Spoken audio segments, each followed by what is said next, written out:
Kamera 360, basically satu inovasi untuk action kamera yang bagi saya sangat-sangat menarik sebab yelah kita boleh record 360 darjah dalam satu masa. Kita tak payah fikir nak letak kamera dekat mana, nak hadap angle mana, tak payah. Kita just record, lepas tu kita pilih angle tu masa kita tengah edit. Bagi saya itu satu benda yang menarik lah secara teori dan praktikal dia tu memang sangat-sangat berguna. Dan apa yang best pasal action camera 360 yang saya akan review dalam video kali ni, dia actually offer banyak lagi benda lain yang kita akan tengok kejap lagi. Tapi sebelum tu, make sure korang subscribe dulu dekat channel YouTube Mona Lisa kalau korang belum subscribe lagi. Jom!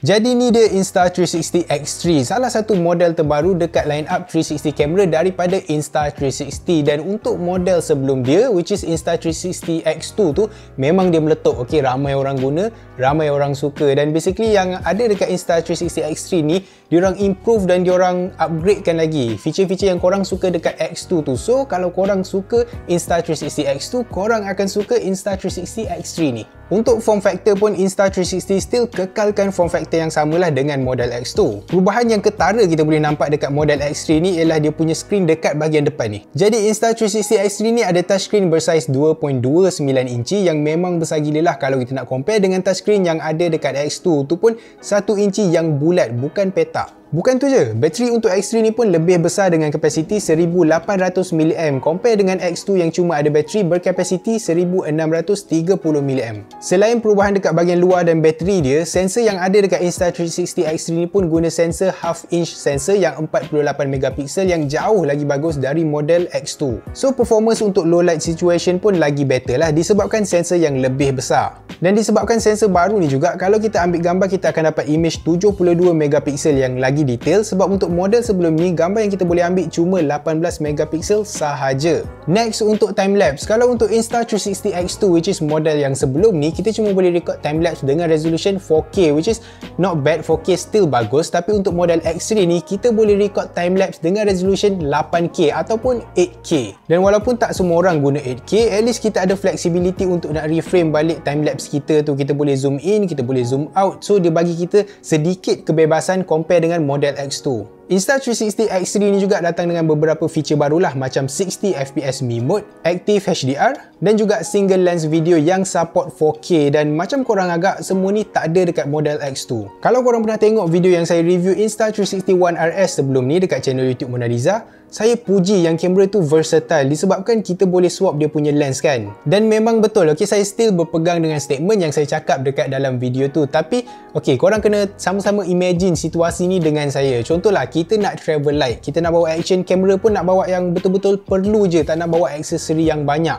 Jadi bila kita nak tukar lens macam dekat Insta360 One RS tu, sejujurnya dia agak annoying. Mula-mula kita kena buka casing sebab nak keluarkan dia punya kamera. Lepas tu kita kena cabutlah dia punya battery pack, tukar dia punya lens, pasang yang lens baru, lens 360 yang kita nak guna. Lepas tu nak kena simpan balik lens yang lama dalam bag dia semua. And then benda tu, jujurlah saya cakap, dia rasa macam membazir masa. Lagi-lagi kita tengah buat aktiviti dekat luar kan, ataupun group aktiviti, orang lain kena tunggu kita set up dulu kejap. Walaupun yelah tak adalah lama sangat, tapi benda tu lama-lama agak annoying.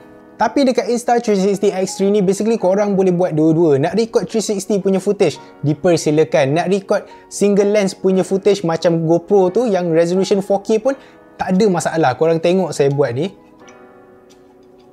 dah settle, tak sampai 1 saat. Okay, maybe 2 saat, tapi sangat-sangat cepat. Tak payah nak cabut apa-apa, pasang apa-apa, just swipe, tekan, settle.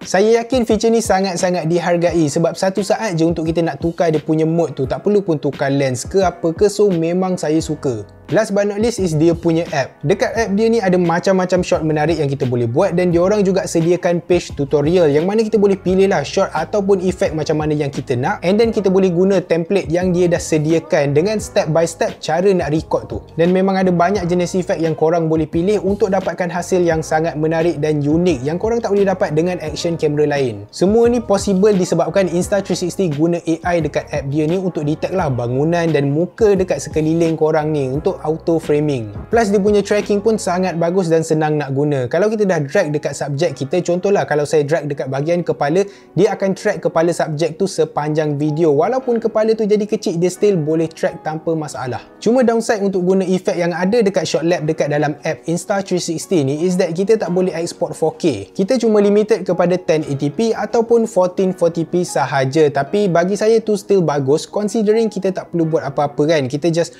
pilih efek apa yang kita nak, lepas tu kita pilih clip yang kita nak dan kita tunggu dia render, settle. Ok, jadi sekarang saya nak test dia punya audio. So sekarang ni saya dekat luar lah, dekat kawasan outdoor, jadi bunyi bising. Sekarang angin pun tengah kuat, jadi korang boleh dengar sendirilah macam mana dia punya sound dia sekarang ni. Ok, angin kuat, ada motor, ada kereta. Maklumlah sekarang kan cuti sekolah, so memang banyak kenderaan dekat atas jalan sekarang ni, ada bus semua. So korang boleh nilai sendirilah dia punya audio quality macam mana, clear ataupun tak. Saya bercakap ni, saya bercakap pun tak adalah kuat sangat, biasa-biasa je. So ni kalau tak nampak muka sebab sekarang ni tengah panas kan, so cahaya tu bayang-bayang tu kuat. But ni sekadar nak test dia punya audio tu macam mana dalam environment yang berangin, yang bising, yang outdoor. So adakah Insta360 X3 ni berbaloi untuk korang beli ataupun berbaloi untuk korang upgrade dari Insta360 X2? Saya rasa ya, disebabkan dekat model X3 ni dia bukan sekadar ada model baru keluar. Tak, dia bukan macam tu, okay?